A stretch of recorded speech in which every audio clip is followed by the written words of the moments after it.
Ukipata mimba kwa bahati mbaya unapaswa kutoa. Na leo nitazungumzia dawa ambazo zinatoa mimba. Dawa ambazo zimethibitishwa na shirika la afya duniani WHO pamoja na shirika la viwango la chakula duniani WFP. Mashirika yote mawili yameidhinisha na yamethibitisha dawa hizi ziweze kutumika kusaidia watu ambao wamepata mimba kwa bahati mbaya na wanatakiwa kutoa. Na dawa ya kwanza inakwenda kwa jina la mifeprestone tablets. Dawa hii ina ujazo wa miligramu 200. Bei huwa zinatofautiana kulingana na sehemu na sehemu. Kwa hiyo kwa Tanzania maeneo mbalimbali dawa hizi zinauzwa shilingi 5,000 kwa kidonge. Na dawa hizi zimewasaidia watu wengi sana kutoa ujauzito.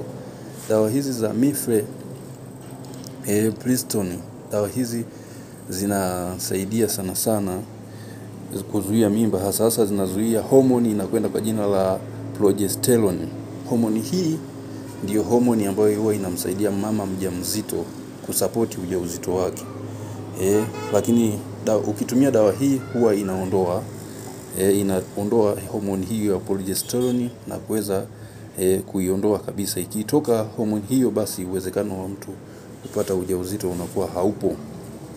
Lakini pia huwa inasaidia kulegeza ule mlango wa shingo ya kizazi. Kwa hiyo mlango wa shingo za kizazi ukilegea, automatic mtu ujauzito huwa unatoka. Kwa hiyo ndio kinachofanyika kwenye hii dawa. Dawa hii inalegeza mlango wa kizazi pamoja na kuondoa homoni ya progesterone, ambayo homoni hiyo ikitoka ujauzito hauwezi ukawepo. Dawa ya pili ni misoprostol. Hii ndo kiboko. Hii ni dawa ambayo imetumika na wadada wengi sana, hasa wanafunzi ambao hawataki kuzaa kwa sababu ya kimasomo, kutoa mimba. Dawa hii misoprostol mara nyingi kabisa ni ya vidonge, na bei yake mara nyingi ni shilingi 5,000 kwa kidonge, na unatumia mpaka ambapo utaona dalili zifuatazo. Ukitumia misoprostol utajuaje kama sasa mimba inatoka? Cha kwanza kabisa, huwa inasababisha kutoka kwa damu kama hedhi vile, inatoka damu ikiwa na mabonge. Ukiona hivyo jua tayari misoprostol inafanya kazi yake na mimba inatoka kwa wakati huo. Lakini kitu kingine huwa inasaidia sababisha maumivu ya tumbo, kuharisha, kichwa kuuma, kujisikia baridi, kahoma kwa mbali. Basi hapo unakuwa unaona kabisa kwamba mimba inakwenda kutoka.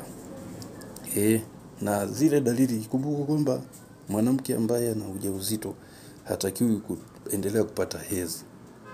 Kwa hiyo wewe ukitumia dawa ya misoprostol utaona kama dalili ya hedhi. Hapo sio hedhi ya kawaida. Zile ni damu za particle za ule ujauzito zinakuwa zinaanza kutoka. Kwa hiyo ukitumia misoprostol moja kwa moja utaona hizo dalili za damu kama hedhi. Lakini damu hiyo huwa inakuwa ni chembe za kile kiinitete cha mimba zinakuwa zinaanza kutoka. Kwa hiyo